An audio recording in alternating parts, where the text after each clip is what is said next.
4월 25일 화요일입니다. 오늘은 로마서 7장 1절부터 13절까지 말씀. 죄가 기회를 타서 나를 죽였도다 라는 제목입니다. 죄가 기회를 타서 나를 죽였도다. 이 7장, 8장 그리고 9장까지가 로마서의 핵심이에요. 사람들은 로마서 1장, 2장, 3장 이 앞부분을 로마서의 중심이라고 이렇게 이해하는데 진짜 로마서의 핵심이 7장, 8장, 9장입니다. 그래서 7장을 잘 이해해야 해요. 7장을 잘못 이해하면 결국은 로마서를 엉뚱하게 자꾸 해석을 하게 됩니다. 잘 묵상을 좀 해야 되겠습니다. 우리 성도들이 신앙생활하면서 제일 오해하고 그리고 제일 헷갈려하는 부분이 있어요. 그게 뭐냐면 예수 믿는 사람, 우리가 예수를 믿고 사는 이 성도 신앙의 이 신앙생활의 목표가 뭐냐는 거예요. 우리 신앙생활의 목표가 뭐죠? 신앙생활하면 어디까지 다다라야 됩니까? 도덕적으로 깨끗하고 죄 안 짓고 윤리적으로 남들보다 예수 안 믿는 사람들보다 정결하게 사는 것, 온전한 삶을 사는 것, 그것이 우리 신앙생활의 목표 지점이고 다다라야 될 곳이고 그것을 성화라고 이렇게 사람들이 이해를 합니다. 여기서부터 잘못된 거예요. 여기서부터. 그리스도인들은 예수 믿는 사람들은 거짓말도 하지 말아야 되고 남의 거 훔치지도 말아야 되고 남의 물건 탐내지도 말고 세상 사람들처럼 음란하고 패역한 그런 삶을 사는 게 아니라 거룩하게 살아야 된다는 거죠. 예수 안 믿는 사람은 그래도 되는 거예요, 그러면? 아니잖아요. 예수 믿는 사람들만 그렇게 살고 예수 안 믿는 사람들은 막 살아도 되냐는 말이에요. 그리고 예수 믿는 사람들의 삶의 수준이, 삶의 목표가 다다라야 될, 예수 믿는 삶의 신앙생활의 이 목표 지점이 그저 도덕적으로, 윤리적으로 혹은 종교적 계명을 몇 가지 지키는 것으로 그것으로 목표를 삼는다면 성경을 완전히 거꾸로 읽는 거예요. 성경을. 지금 사도 바울이 예수 믿는 생활, 신앙생활의 목적지가 윤리적으로 도덕적으로 남들보다 깨끗하고 더 나은 삶을 사는 것이 아니라고 지금 말하고 있어요. 만약 신앙생활의 목적지가 그냥 윤리적으로 혹은 도덕적으로 좀 남들보다 깨끗하게 살고 좀 성숙한 기독교적인 용어로 성화된 삶을 사는 것이라고 한다면 그건 지금 앞에서 바울이 말하는 그 로마서를 완전히 뒤집어서 해석하는 거예요. 그게 지금 유대인들의 오해라는 거죠. 성경은 우리에게 도덕적으로 남에게 거짓말 안 하고 남을 미워하지 않고 남을 해하지 않고 남의 물건을 탐나지 않고 음란하고 패역한 그런 짓을 안 하는 것을 신앙생활이라고 말하지 않습니다. 하나님이 우리에게 원하시는 것도 그런 정도의 삶이 아니에요. 그건 예수 안 믿는 사람들도 다 그렇게 살잖아요. 예수 안 믿는 사람들도 도덕적으로 깨끗하게 살아야 되고 윤리적으로 정결하게 살아야 되잖아요. 그런 정도의 삶을 신앙생활이라고 요구하지 않는다는 거죠. 이것을 우리가 이해하지 못하니까 자꾸 성경을 거꾸로 해석하게 되고 우리식으로, 우리 눈으로, 우리가 이해하고 있는 정도로 자꾸 성경을 해석해내요. 그래서 신앙생활을 자꾸 옛날 그 유대인들이 그랬던 것처럼 바리새인들이 그랬던 것처럼 그 종교적 계명을 지키면 잘하는 것이고 못 지키면 죄인이 되는 이제 그런 식으로. 그래서 도덕적으로 윤리적으로 잘 살면 저 사람 신앙생활 잘하는 거야. 못하면은 예수 믿는데도 그것도 못한다고 죄인이 되는 식으로 간다는 거죠. 결국 다른 신앙생활을 신을 믿는 신앙생활을 하는 종교인들하고 우리 그리스도인하고 별반 다를 게 없어져 버려요. 한번 생각해 보세요. 타종교의 신앙생활을 하는 사람하고 그리스도인하고 다른 게 뭘까요? 뭐가 달라야 되는 겁니까? 다른 종교는 부처를 믿고 혹은 자기들이 만들어 놓은 그 우상을 섬기고 우리는 하나님을 섬기는 거, 이게 다른가요? 우리는 예수 믿는 게 다른가요? 그 정도 구별이라면 그들이 말하는 대로 세상 종교는 다 똑같지 뭐, 이 말을 어떻게 설명할 거예요? 그러니까 그 정도 이해하니까 그들이 야, 종교는 다 똑같은 거야. 마음의 평안을 얻고 그리고 착하게 살고 남들보다 좀 선한 삶을 살도록 하는 게 종교지 라고 말하는 그들의 말에 할 말이 없어요. 그냥 예수 믿어, 예수 믿어. 이것만 자꾸 말하니까 기독교인들이 독단적이 되고 독선적이 되고 배타적이 되는 그런 상황에 떨어지는 거죠. 성경을 자꾸 거꾸로 읽는 거예요. 그거는. 이런 오해가 어디서부터 생겨난 것일까요? 그것이 바로 죄가 무엇인지를 모르기 때문이라는 거예요. 바울이 지금 아주 강력하게 말하고 싶은 게 바로 그거예요. 지금 성경이 말하는 죄가 무엇인지를 정확하게 이해하지 못하니까 자꾸 우리 신앙생활이 윤리 도덕적으로 무슨 종교적으로 계명을 지키는 것으로 자꾸 그들이 간다는 거예요. 죄. 그래서 바울이 앞에서부터 아주 반복적으로 집요하게 말하고 있는 게 뭐였어요? 모든 인간은 다 죄인이라고 그랬어요. 의인은 없나니 하나도 없다고 그랬어요. 그 죄 가운데 있는 인간을 구원하기 위해서 하나님이 아들을 이 땅에 보내시고 십자가에 매달아 죽이셨다는 겁니다. 그 죄, 아담의 타락으로 말미암아 모든 인간이 죄에 빠져 있는 상태를 증명했잖아요. 그래서 아담의 출생 방법 이후로 태어난 모든 인간이 다 죄인인데 그 죄에서 우리 인간을 구원하기 위해서 하나님이 뭐 하셨다고요? 역사의 수레바퀴를 굴려가시면서 십자가를 세우시고 그 십자가에 아들을 매달아서 우리를 구원하시는 일을 행하셨다고 그랬잖아요. 그래서 그게 복음이 되고 그 십자가를 믿음으로 말미암아 우리에게 어떤 일이 벌어진다고요? 하나님과 하나가 되는, 하나님과 교통하고 교제하는 하나가 되는 존재. 탕자가 아버지 품에 들어와서 아버지 품에 안기는 것처럼 우리가 하나님 품에 안기는 존재가 됐다는 거죠. 다시 말해서 바울이 지금 말하는 이 아담의 죄, 하마르티아, 화살이 관역에 꽂히지 않고 엉뚱한 데서 꽂히는 것 같은 그런 것처럼 우리 인간의 죄가 뭐라는 거예요? 하나님에게서 벗어났다는 거예요. 하나님에게서. 하나님을 반역하고 하나님에게서 떠나고 자기의 삶의 바운더리에서 하나님을 몰아낸 것, 그것이 아담의 죄, 그것이 하마르티아, 그것이 인간이 빠져있는 죄라는 거예요. 하나님의 통치권, 하나님의 주권을 탈취해서 자기가 자기 삶의 주인이 되어서 자기 욕망을 채우는 삶이 되었다는 거예요. 그런 삶을 사는 존재가 지금 죄에 빠진 인간이라는 거죠.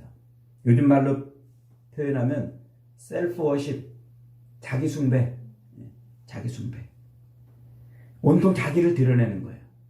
자기를 높이고, 자기를 자랑하고, 자기를 채우고. 요즘 SNS가 다 뭐예요? 인스타그램 뭐 이런 게 다 뭐예요? 다 자랑하는 거예요. 자랑집.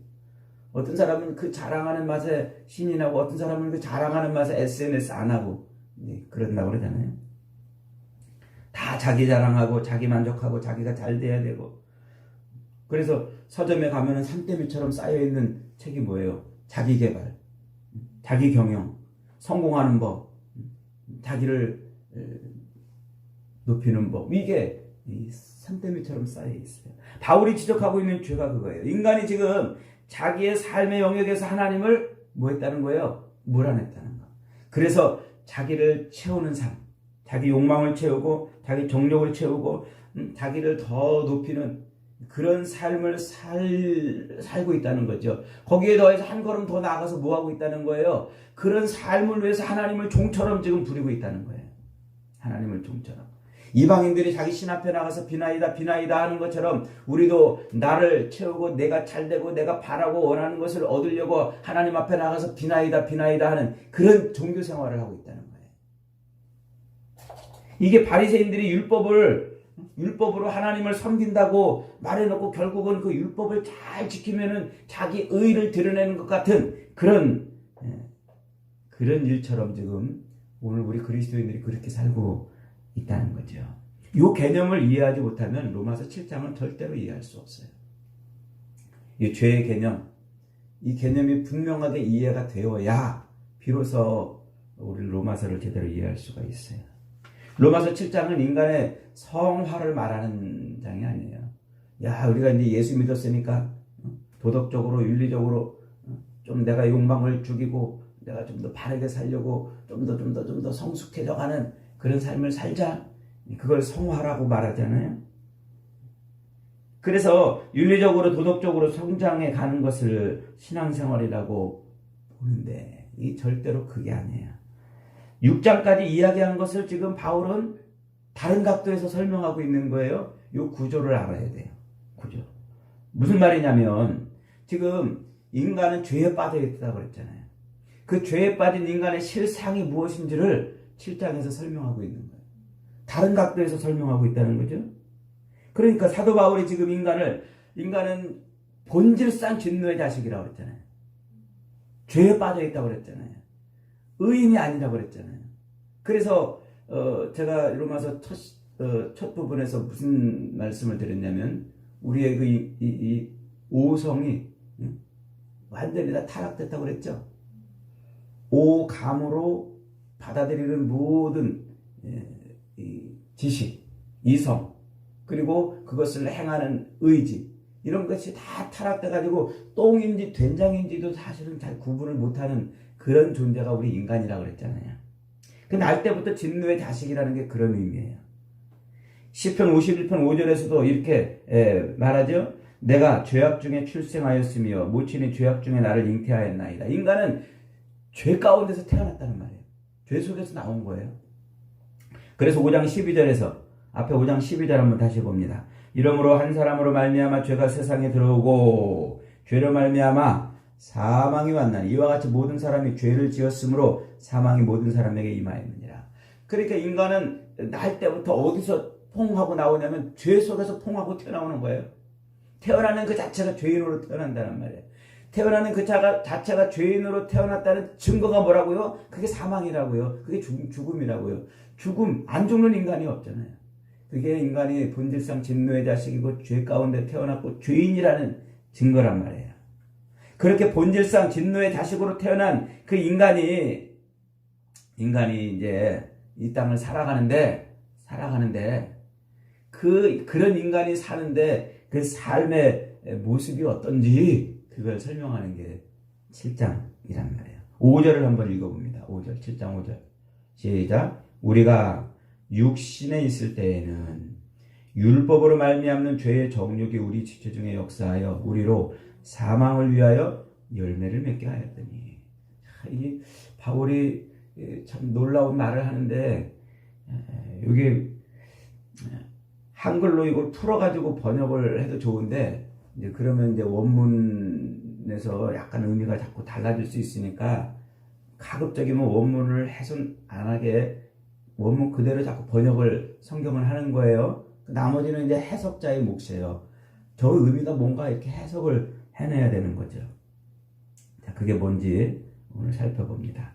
여기서 우리가 육신에 있을 때라고 할 때 육신이라는 말은 사르스라고 이렇게 말하는데 사르스는 이제 육체를 말하는 거예요. 이 고기 덩어리, 요런 고기 덩어리. 이 고기 덩어리를 말하는 게 아니고 이 고기 덩어리 이 육체의 삶을 살 수 있게 우리 안에 들어와 있는 어떤 것.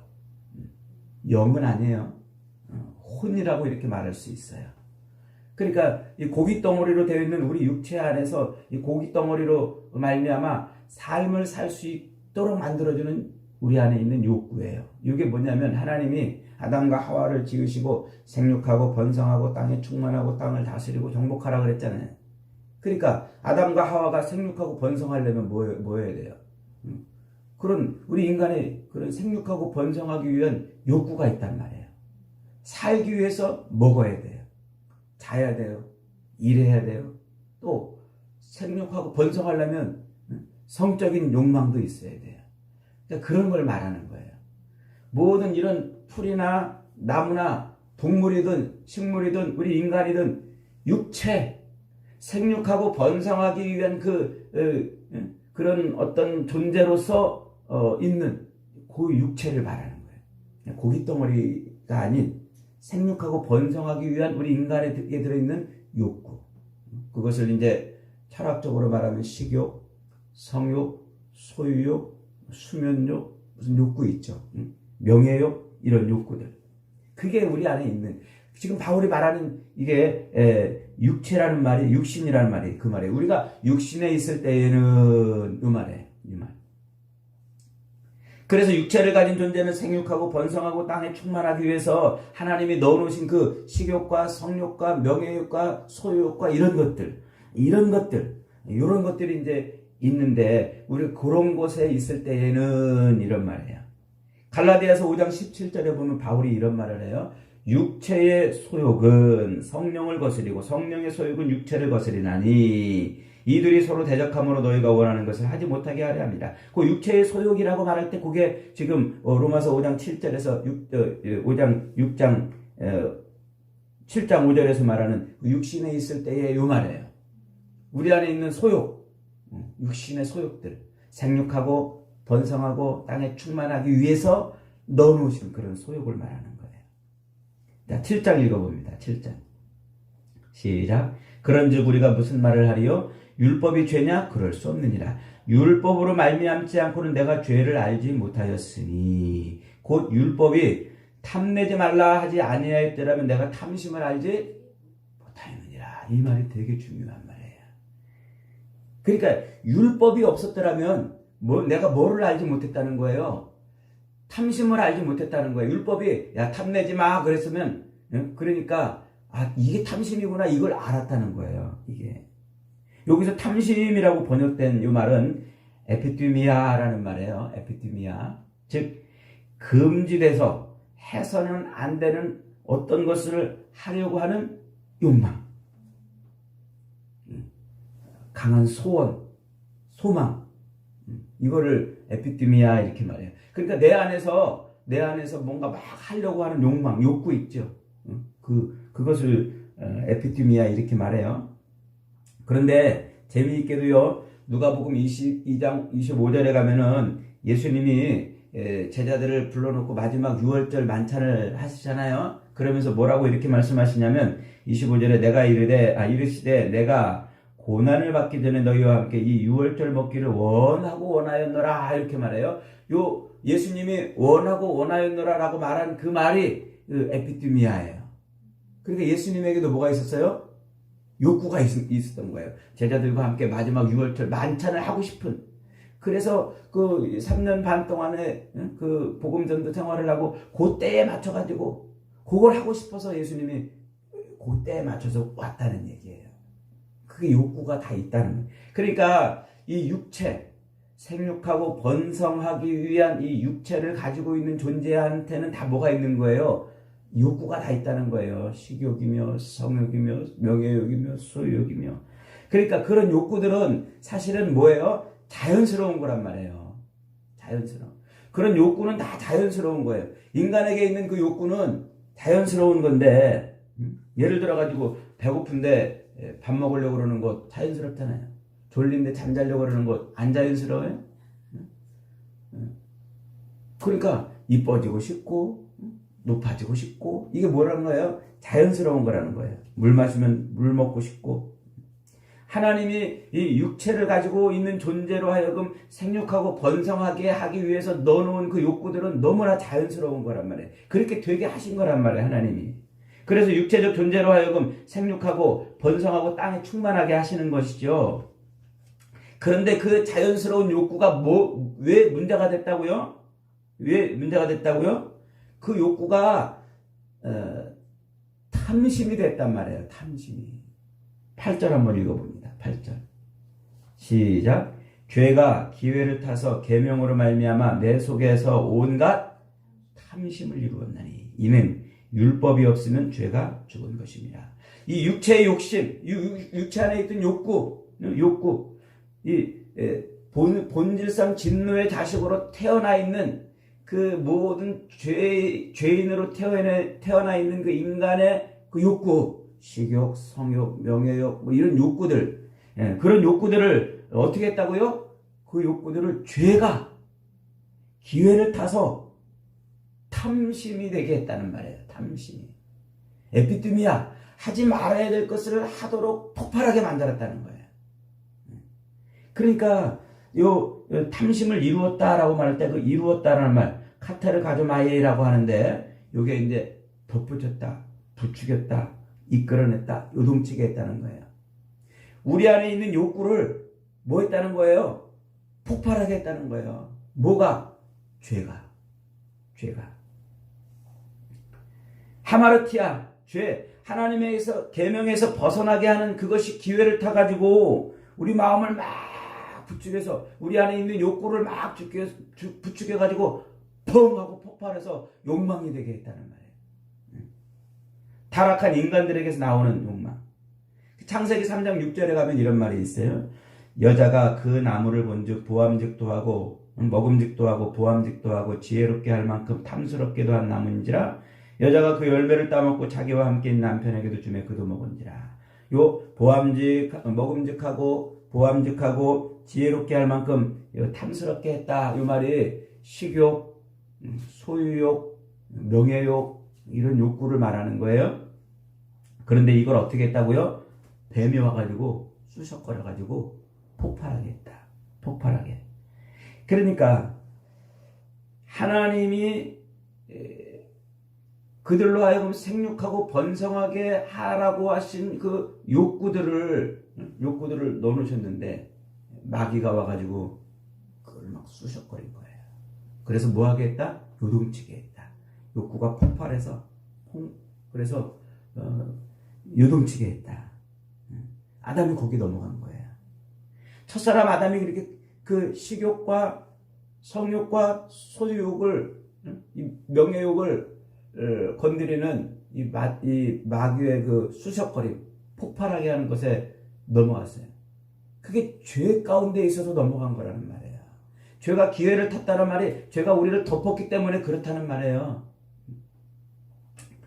자, 그런데 그렇게 첫사람 아담이 실패했는데 둘째 아담이 우리에게 왔죠. 누구죠? 예수님이 우리에게 와가지고 우리를 구원하시려고 이제 육체를 입고 왔단 말이에요. 그래서 예수님도 육체가 있기 때문에 뭐가 있어요? 그 속에 욕구가 있는 거예요. 식욕, 소유욕, 명예욕 있는 거예요.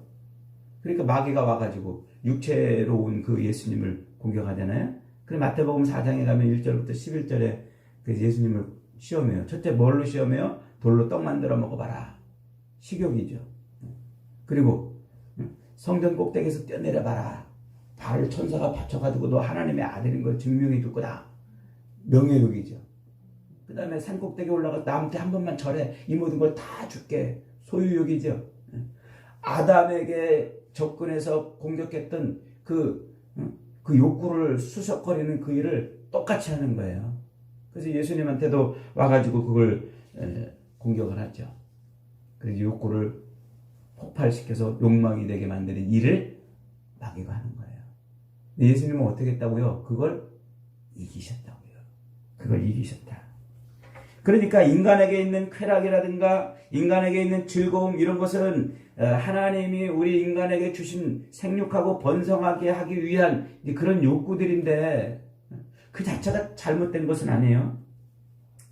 배고픔을 달래고 목마름을 달래고 잠을 자고 이런 것들 그런 것들은 다 좋은 것이었는데 어떻게 했단 말이에요?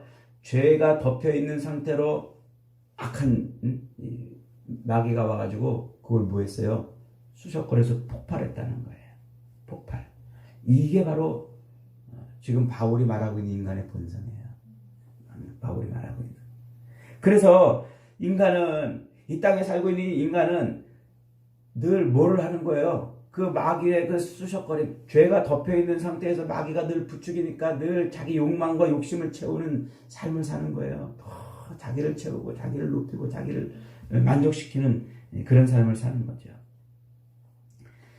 자기를 위해서 자기가 왕이 돼서 자기 인생을 높이려고 사는 것. 그것을 뭐라고 지금 말한다고요? 그것을 성경이 지금 바울은 그것을 지금 하마르티아, 죄라고 지금 말하고 있는 거예요. 그러니까 죄는 하나님을 왕으로 모시지 않고 자기가 왕이 돼가지고 자기 인생의 주권을 자기가 쥐고 있는 거예요. 인생의 주권을 하나님에게서 탈취해서 자기가 쥐고 있는 거예요. 이게 아담의 죄라고 그랬잖아요. 9절부터 11절 다시 한번 봅니다.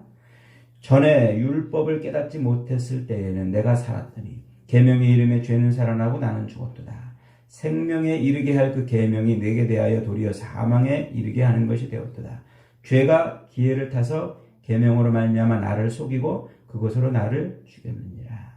여기서 바울은 율법과 계명 이렇게 좀 구분해서 쓰고 있어요. 율법은 앞에서 우리가 설명했죠. 노모스 법이라고 그랬어요. 법. 그러니까 이 율법은 뭐라고 그랬어요? 하나님이 주권자라는 표시라고 그랬죠. 에덴 동산에서 생명나무와 선악을 알게 하는 나무를 세워놓고 하나님이 법을 하나 선포하잖아요. 먹지마 하는 법을 하나 선포했잖아요. 그 법은 뭐라고요? 그 자체는 하나님이 거기 주인이라고 왕이라고 통치자라고 하는 그런 표식이라고 그랬잖아요. 그런데 이스라엘 백성들은 그 율법을 신의 산밑에서 주신 그 율법, 이스라엘의 왕이시고 통치자가 하나님이시라는 것을 알게 하는 그 율법을 뭘로 이해했단 말이에요? 엔톨레, 계명으로 이해했단 말이에요. 자기들이 지켜야 될 계명으로. 그걸 지켜가지고 하나님 앞에 의롭게 살아야 되는 그런 계명으로 이해를 했다는 거예요. 그 계명을 지키면 잘하는 것이고 못 지키면 못하는 것이고 거기에 그렇게 생각한 거기에 뭐가 틈탔다고요? 마귀가 틈탔다고요. 마귀가. 그래서 어느새 이스라엘 백성들은 율법의 주인이신 하나님을 몰아내고 계명을 지키는 자기만이 살아남은 거예요. 자기만이 살아남아서 자기가 그 계명을 지키는 존재로 등장을 해서 그래서 그걸 지키면 자기는 의로운 자, 지키지 못하면 악한 자가 된다. 이렇게 봤다는 거예요. 그러니까 하나님이 율법을 주신 것은 그 율법을 통해서 하나님이 왕이시고 통치자이신 것을 알고 그 앞에 납작 엎드리고 자기는 아무것도 아님을 고백하고 살아야 되는데 대래 어떻게 했다는 거예요? 그 법을 지킴으로 의로워지는 존재가 되는 줄로 착각했다는 거죠. 장애물 경기에서 허들 경기를 넘는데 넘을 수 없는 허들을 만들어 놨는데 그걸 키워코 넘어가지고 자기가 이거 넘었다 이렇게 자랑하는 존재가 됐다는 거예요. 그러니까 이 땅에서 우리가 신앙생활하면서 타락한 욕망, 마귀가 쑤셔거려가지고 폭발하는 욕망, 그 욕망, 나를 위해서 좀 더 갖고 높아지고 좀 더 많은 것을 소유하고 싶은 그런 욕망에 사로잡혀 산다면 아직도 우리는 그리스도와 합하여 세례받아 내가 죽지 못한 존재라는 거예요. 5장에서 그랬잖아요. 그리스도와 합하여 세례를 받으면 어떻게 됐다고요? 나는 죽었단 말이에요. 내가 죽었는데 왜 자꾸 나를 높이는 삶을 살려고 하냐는 거죠. 세례를 받았다는 것은 내가 죽었다는 것이라고 그랬잖아요. 내가 죽었는데 왜 자꾸 예수 믿으면 자꾸 내가 잘 돼야 되고 예수 믿으면서 내가 좀 더 높아져야 되고 예수 믿으면서 내가 좀 더 많이 가져야 되고 잘 돼야 되고 바라고 원하는 것을 얻는 그런 존재의 삶을 살려고 왜 몸부림치냐는 거예요. 바울이. 오늘날 많은 사람들의 신앙생활이 다 거기 아닙니까? 하나님 앞에서 예수님의 이름으로 기도하면서 주님 이것 좀 해주세요. 저것 좀 해주세요. 이것도 도와주세요. 저것도 도와주세요. 이것도 가지게 해주세요. 저것도 가지게 해주세요. 나 좀 이렇게 높여주세요. 나를 좀 어떻게 좀 해주세요. 성공하고 잘 나가기를 바라고 그렇게 기도하지 않나요? 대부분의 기도가 다 그렇지 않나요? 그래서 주님이 말씀하시는 거예요. 너희가 기도할 때 너희 기도는 이방인들처럼 무엇을 먹을까 무엇을 마실까 무엇을 입을까 기도하지 말아라. 그는 다 이방인들 하나님을 알지 못하는 자들이 진노의 자식들이 기도하는 것이다. 너희는 먼저 그 나라와 그 의를 구하라 라고 지금 기도하는 거죠. 그 나라와 그 의가 뭐예요? 하나님의 나라, 하나님이 주인이신 나라, 하나님이 주권을 가지고 있는 나라, 하나님이 통치하시는 그 나라를 구하라는 거예요. 우리의 삶에서 하나님이 왕이 되시고 하나님이 내 인생의 주인 되시는 그 삶을 살기를 기도하라는 거예요. 그 삶을. 그런데 우리는 거꾸로 예수 믿는다고 하면서 도리어 그 예수님 앞에 나가가지고 내가 왕이 되고 더 높은 자리에 올라가고 더 잘되게 해달라고 거꾸로 기도를 하고 있다는 거예요. 거꾸로. 주권을 하나님에게서 도둑질해가지고 사는 거죠. 국민에게 있는 주권을 뺏어가지고 자기 마음대로 하는 지도자를 뭐라고 그래요? 독재자, 반역자 그러잖아요. 국민에게 있는 주권을 뺏어가지고 자기 욕망을 채우는 저 북한의 김정일 같은 김정은 같은 그런 독재자, 반역자 아닙니까? 지금 우리가 그렇다는 거예요. 유대인들이 그랬다는 거예요. 유대인들이. 바리새인들이 그랬다는 거예요. 하나님의 주권을 탈취해가지고 자기 인생을 자기를 높이고 자기를 드러내고 자기를 자랑하는 데 썼다는 거예요. 그래서 하나님의 주권을 탈취해서 그 주권을 자기가 행사해서 자기 욕망을 채우는 삶. 그래서 인간이 하나님을 반역했다고 지금 말하는 거예요. 반역했다고. 그러면서 그렇게 살면서 하나님의 주권을 탈취해서 자기 욕망과 욕심을 채우는 그런 반역한 이 삶을 살면서 그러면서 겨우 하는 짓이 뭐냐면 그래도 하나님 앞에 자기 신앙생활 잘하는 것처럼 보이려고 종교적 계명 몇 개 지키는 걸로 그거 잘 지키면 하나님 앞에 신앙생활 잘한 것처럼 그렇게 살고 있다는 거죠. 그게 오늘 우리의 그리스도인의 모습이에요. 우리도 그렇잖아요. 주권을 탈취해서 내 욕망과 분출하는 욕구를 채우기 위해서 좀 더 가져야 되고 누려야 되고 남보다 더 잘 돼야 되는 그걸 위해서 막 몸부림치며 살면서 그러면서도 신앙생활 잘하는 것처럼 하려고 뭐예요? 와서 주일 예배 잘 드리고 기도 잘하는 것처럼 보이려고 하고 있다는 거예요. 바울이 말하고 있는 유대인들의 그 태도, 바리새인들의 죄하고 똑같은 죄를 우리는 그런 신앙생활을 하고 있는 거예요. 여러분, 주님이 우리 삶의 주권자임을 고백하세요. 내 삶의 통치자이심을 인정하십시다. 그게 우리가 신앙생활에 다다라야 될 목적이에요. 근데 그게 잘 안 돼요. 왜냐하면 이 육체를 가지고 있기 때문에 늘 마귀가 미혹하고 유혹해요. 우리를 수석거리고 그 욕망이 어떻게 되도록 폭발하도록 분출하도록 그래서 자꾸 우리를 막 수석거려가지고 내 삶의 주권을 하나님께 넘겨드려야 되는데 안 넘어가게 만들어 놓은 거예요. 더 나를 위해 살게 하고 집착하게 만든다는 거예요. 이걸 이양해 드려야 되는데 이게 이양이 안 되는 거예요. 이 싸움이 무슨 싸움이냐? 이게 신앙생활이라는 거예요. 이 싸움. 넘겨드려야 되는데 내 지갑이 다 주님 것임을 넘겨드려야 되는데 안 넘어가는 거예요. 그러니까 헌금도 잘 안 되는 거예요. 11조 아깝게 되는 것이고 남을 돕고 섬기는 삶이 안 되는 거예요. 내 건데 왜 이게 됩니까? 십자가 신앙이 뭐라고 그랬어요? 내가 죽어 너를 살리는 거라고 그랬잖아요. 주님이 그러시잖아요. 아무든지 나를 따라오라거든 자기를 부인하고 자기 십자가를 지고 나를 쫓아라. 내가 죽어 너를 살리는 그 길을 따라오라는 거예요. 그런데 우리는 어떻게 해요? 내가 죽어 너를 살리는 것이 아니라 저것을 죽여야 내가 산다고 그렇게 생각하고 더 몸부림치면서 하나라도 더 얻으려고 내 욕망과 욕심을 채우려고 그렇게 정글 같은 삶을 산다는 거 아닙니까? 사랑하는 여러분, 저와 여러분의 인생은 주님 것인 줄 믿으시기 바랍니다. 주님께 넘겨드려야 돼요. 넘겨드리고 마귀가 우리를 쑤셔거려가지고 폭발하게 하고 더 막 내 욕망을 채우며 살게 하는 그 삶에서 나를 죽이는 것, 나를 자꾸 죽이고 주님, 내 인생 주님께 맡깁니다. 맡기는 삶, 그 삶을 사는 게 신앙생활이고 그것을 온전히 이루는 게 신앙생활의 목표인 것입니다. 저와 여러분이 그렇게 살기를 바랍니다. 앞으로 로마서 7장, 8장 계속 공부하면서 그래서 어떻게 우리가 이겨낼 수 있는지 바울의 대답을 들어보겠습니다. 그렇게 하나님께 주권을 넘겨드리며 사는 저와 여러분 되시기를 주님의 이름으로 축복합니다.